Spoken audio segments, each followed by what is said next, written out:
বন্ধুরা, আপনারা এখন যে গাছটি দেখছেন, এই গাছটি হচ্ছে একটি কাটিমন প্রজাতির অল টাইম ভ্যারাইটির আম গাছ।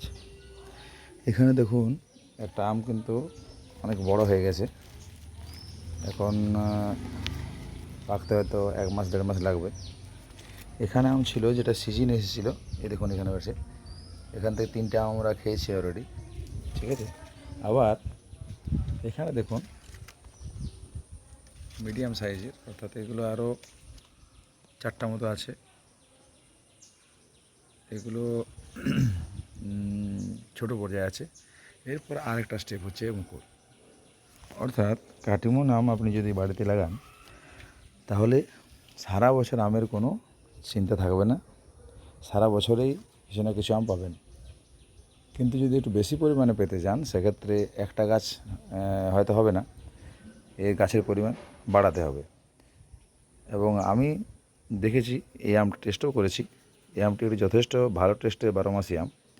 অনেকগুলি 12মাসি আম থাকা সত্ত্বেও এই আমটি জনপ্রিয় হওয়ার কারণ একটাই, সেটা হচ্ছে কি, অন্যান্য যে 12মাসি আমগুলো রয়েছে সেগুলো আপনার টেস্টে ভালো হয় না। কাঁচাতে হয়তো ঠিক আছে চাটনি ফাটনি করার ক্ষেত্রে, কিন্তু পাকা আম খাওয়ার ক্ষেত্রে ভালো নয়।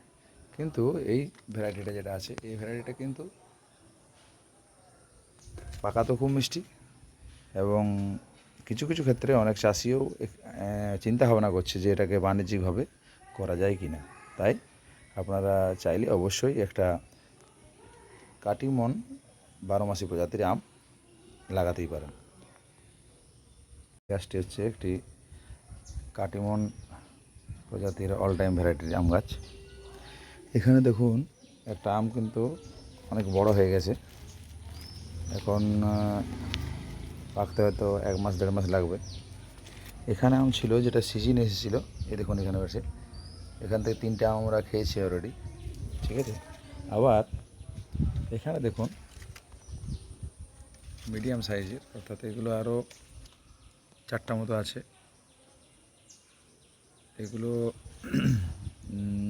ছোট পর্যায়ে আছে। এরপর আরেকটা স্টেপ হচ্ছে মুকুল। অর্থাৎ কাটিমন আম আপনি যদি বাড়িতে লাগান, তাহলে সারা বছর আমের কোনো চিন্তা থাকবে না। সারা বছরেই কিছু না কিছু আম পাবেন। কিন্তু যদি একটু বেশি পরিমাণে পেতে চান, সেক্ষেত্রে একটা গাছ হয়তো হবে না, এই গাছের পরিমাণ বাড়াতে হবে। এবং